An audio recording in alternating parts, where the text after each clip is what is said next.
Tá, acho que sim. Então tá. Boa tarde, deixa eu marcar meu tempo. Quer dizer, bom dia a todos e todas. É um prazer imenso estar aqui. Eu sou Daniela, eu sou uma mulher branca, de cabelo castanho mais pro claro, de olhos castanhos mais claros. E eu tô com um vestido preto. Eu tenho um piercing na sobrancelha. E no fundo, eu tô aqui no meu quarto, no Maracanã, onde eu moro. E ao fundo, acho que tem a minha cama meio bagunçada, um aparelho de som que não funciona, uma janela com isso filme e as pontinhas lá, as franjas de um painel de macramê, que é a arte na qual eu tenho me introduzido mais recentemente, que normalmente conta muito com os olhos, mas que eu tenho feito muito mais com o uso das mãos e da sensibilidade tátil. E como a Fernanda falou, eu estudo no Museu Nacional, faço doutorado em Antropologia Social, estou dando aula agora na UF, no Departamento de Ciências Sociais, em Campos, e eu tenho baixa visão. E a baixa visão nunca foi um tema sobre o qual eu falei muito na minha vida, nem com a minha família, nem muito com os meus amigos, mas também em espaços públicos, né? Eu tenho uma trajetória de militância, então sempre frequentei muitos espaços públicos, sempre falando de todos os temas do mundo, menos sobre a condição de pessoa com deficiência, a minha situação de baixa visão, a inclusão das pessoas com deficiência. E isso durante anos, assim, mais de 20 anos. Hoje eu tenho 26 anos e há muito pouco tempo eu comecei a falar sobre isso. E eu acho que é um dado importante o fato de eu responder à minha condição de pessoa com baixa visão com silêncio. Um silêncio profundo durante todos esses anos. Eu acho que isso é reflexo de ser um debate que não é muito estimulado, né? Recentemente vem sendo mais estimulado, mas desde a minha infância não é um debate muito estimulado na sociedade. E eu acho que esse silêncio é um pouco uma resposta a esse tabu, a não falar sobre isso, a ser um constrangimento falar sobre isso. Então, mais recentemente, eu tenho refletido sobre esse silêncio e tenho ficado muito feliz de ter cada vez mais espaços como esse aqui para a gente falar sobre isso, porque eu acho que isso é um trabalho que envolve nós mesmos enquanto sujeitos e a sociedade, né? Então a gente vai trabalhando a nossa escuta, a nossa subjetividade, né? A gente vai se fortalecendo e ao mesmo tempo nesse trabalho mútuo de fortalecer também a acessibilidade nos espaços públicos. Então, parabenizar aí a iniciativa do pessoal do Museu Nacional Vive, do projeto de extensão, né? Achei incrível o subtítulo, um museu feito de gente. E gente é isso mesmo, né? Gente não é a mesma coisa, não é homogêneo. Gente é diverso, né? É muito heterogêneo. E eu acho que a ideia aqui hoje é a gente conseguir debater um pouco essa heterogeneidade de forma cada vez democratizar mais as instituições e os museus em específico. E como eu estava falando, eu acho que esse silêncio a respeito da pessoa com deficiência e da minha própria condição de baixa visão tem muito a ver com as circunstâncias em que a gente vive, né? Com as circunstâncias históricas e sociais que a gente vive. Então, os nossos corpos, né, da pessoa com deficiência, eles não cabem nesse sistema capitalista, produtivista, né? Que entende os corpos das pessoas com deficiência como corpos improdutivos, contraproducentes, né? Ineficientes. Cada corpo tem o seu ritmo, né? E muitas vezes os ritmos desse sistema excluem a gente.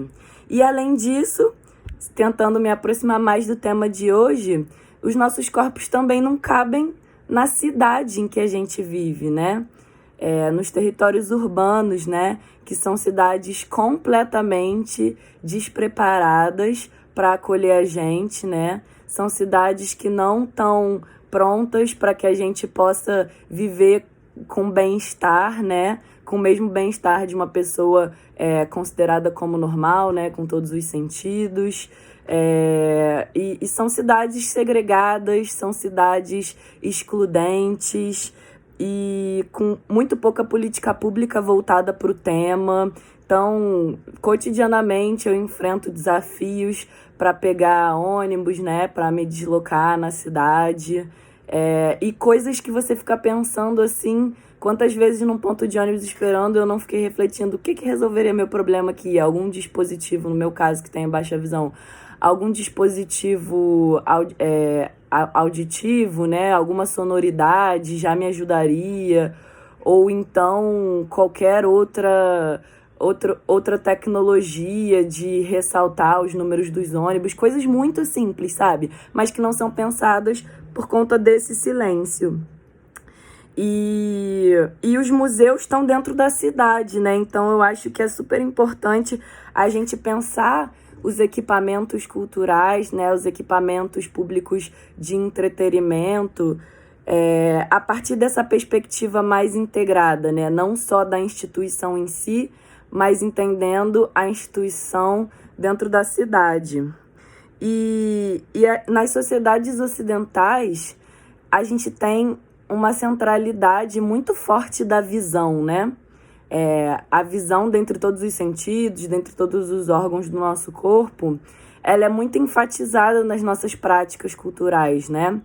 Desde as práticas científicas, com a observação, né, como método aí de várias ciências, ou com o uso dos microscópios, né, até os aparatos de vigilância e controle, com as imagens de satélite, com os drones agora, né, até as nossas instituições, como, por exemplo, muitos museus que priorizam o uso da visão na comunicação e no acesso à informação.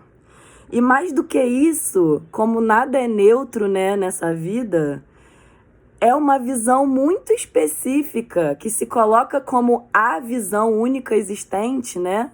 Mas é uma visão muito específica que sobressai, né? É uma visão muito específica que ganha hegemonia, né?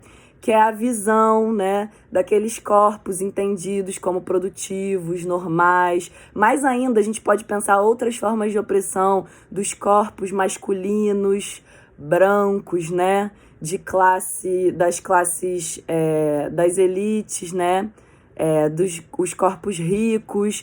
Então, assim, não é só uma centralidade da visão, é uma hegemonia de uma visão que parte de um corpo muito específico. Então, estou falando isso tudo para a gente não pensar que a visão é neutra, né? Porque nada é neutro. Então, acho que a gente tem muitos desafios aí para desnaturalizar essa centralidade da visão.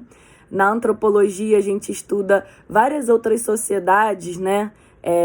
Sociedades ameríndias, sociedades de caçadores-coletores, muitos outros povos, né? Que nos seus rituais, nos seus artefatos, nas suas relações, dão uma centralidade maior a outros sentidos, né? Como a audição, como o olfato, né? Trabalhando com cheiros, como as sensibilidades táteis. Então, assim, para a gente desnaturalizar mesmo essa centralidade da visão e entender que a gente precisa expandir os nossos horizontes, né? Abarcar os outros sentidos no momento da comunicação em sociedade e do acesso à informação. Eu sempre tive muitas dificuldades com museus. É uma parte realmente que me deixa triste, assim, na vida, ao longo da minha trajetória. Na verdade, me deixa triste agora que eu venho elaborando mais sobre isso, mas sempre foi algo natural. Tipo, museu não é para mim. Ou então eu preciso de ajuda para frequentar o museu. Então eu preciso pedir que um amigo leia todos os textinhos, todas as plaquinhas para mim. No meu caso, eu tenho baixa visão. Eu consigo ter um acesso, mesmo que limitado, às obras de arte. Mas, por exemplo, eu não consigo ter o acesso aos textos da curadoria, né? Nas exposições e tal. E então, para mim, desde criança, né, eu comecei a desenvolver a baixa visão na minha primeira década de vida, com uns 6 anos, 7 anos, por aí. Ela foi evoluindo, perdendo, até que ela estagnou com uns 12 anos. E sempre foi muito natural para mim perceber que museu não é para mim. E quando eu era criança, eu até levava isso mais tranquilamente, porque, sei lá, eu queria, brincar com os meus amigos, fazer qualquer coisa. Mas quando eu fui crescendo, né, e passando a me interessar muito pelas ciências sociais, pela antropologia, pela história, no ensino médio, né, quando eu fui vendo que eu era uma pessoa mais das ciências humanas, os professores de história, de geografia, de sociologia, foram conquistando, né, a minha empatia com essas disciplinas. Isso foi se tornando algo muito frustrante, né? Então, por exemplo, em viagens, né, que eu fazia, eu realmente sempre tinha que escolher fazer outra coisa, né, nas viagens e não ter acesso aos museus. Mas mesmo assim eu persistia e queria ter acesso aos museus, né? Então eu via só o que eu conseguia ver, eu entendia só o que eu conseguia aprender. E sempre foi uma experiência muito frustrante, né? Quando eu estava sozinha, por exemplo, visitando os equipamentos públicos, né? Os equipamentos culturais. Ou então me vinha uma paranoia muito grande de que eu estava sobrecarregando os meus amigos, que tinham que ficar lendo todos aqueles textinhos para mim da curadoria, todas as legendas, né? E assim vai se construindo o estigma, né? Percebam. E um incômodo muito grande que me fazia não aproveitar muito bem aquele momento de estar num museu. Ou então também que pudesse de alguma forma atrapalhar a própria experiência dos meus amigos que liam para mim. Isso quando eu estava com amigos, porque quando eu estava sozinha era muito limitado. E quando eu perguntava para as pessoas que trabalhavam nos museus que eu já fui na minha vida, se tinha algum dispositivo, né, audioguia, ou alguma pessoa para ajudar, era tudo tratado com muita estranheza, como se eu fosse um alienígena ali mesmo, sabe? E eu acho que isso vem mudando um pouco. Bom, já tem aí um tempão, né, que a gente dá mais de 1 ano e meio que a gente tá aí trancado em casa. Eu não tenho ido a museus nesse período, mas eu já tive contato uma vez ou outra com audioguias. E, nossa, mudou minha vida, assim, me deu uma autonomia que foi incrível. E eu sinto que algumas instituições, a minha necessidade, né, especial, não é tão mais tratada com tanta estranheza, mas ainda é um tabu, digamos assim. Eu também tenho algumas dificuldades, tô em 12 minutos, eu também tenho algumas dificuldades com acesso a bibliotecas. Desde a graduação eu comecei a perceber isso, né? Porque você se depara com aquele mundo de livros em muitas estantes, com numerozinhos bem pequenininhos, né? Para você encontrar. Além disso, com computadores que não necessariamente são acessíveis para pessoa com baixa visão, né? Ou para pessoa cega, para você fazer a busca, né, do livro que você quer encontrar. Então, assim... Mas mesmo assim como os museus eu persisti, né? Eu ia na biblioteca, eu pedi ajuda de todo mundo. Eu tô sempre em todos os lugares pedindo ajuda de todo mundo. Desde o supermercado até as bibliotecas, os museus, em todos os lugares eu tô pedindo ajuda de todo mundo. Tô sempre mobilizando todo mundo ao meu redor para me ajudar. E antes eu via isso eu via isso como uma deficiência, né? A própria palavra diz uma incapacidade nessa perspectiva capacitista, né? Eu via isso como uma falta em mim, uma deficiência, uma incapacidade. Mas assim, com o tempo, eu fui elaborando outra narrativa sobre isso e pensando, que bom, né, que eu preciso da ajuda das pessoas, que todo mundo precisa ser ajudado, que todo mundo precisa se ajudar, que a vida é isso mesmo, que a vida é ajuda mútua, que a vida é interdependência, que não existe esse indivíduo autossuficiente que o capitalismo vende pra gente, né? O indivíduo capaz de fazer tudo sozinho. E que bom que não existe, porque não é pra existir. A gente vive em coletividade, todo mundo tem que estar se ajudando o tempo inteiro mesmo. Então, aos poucos, eu venho conseguindo, né, desconstruir o estigma e entender que isso é um ponto interessante do corpo com deficiência, né? Chamar atenção para o fato de que está todo mundo conectado entre si e que o ideal de sociedade é que todo mundo se ajude mesmo e que isso não é um problema, né? E eu acho que, como eu estava falando no início, para que essa interdependência possa se fortalecer, a gente tem que pensar a cidade como um todo, né? Como o companheiro Diogo estava colocando, né? Pensar o Museu Nacional não só ali como a instituição do Museu Nacional, que a gente anda naquele sol até chegar lá. Não pensar só aquela partezinha ali, né? Mas pensar a cidade inteira, né?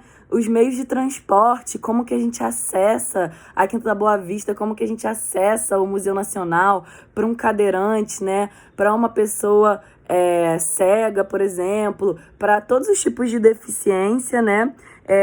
E eu acho que também pensar a acessibilidade não só nos seus aspectos comunicacionais, né? Isso que eu estava falando um pouquinho antes, né? Sobre como eu tenho acesso, né, à informação dentro de um museu, mas também nos seus aspectos físicos, né?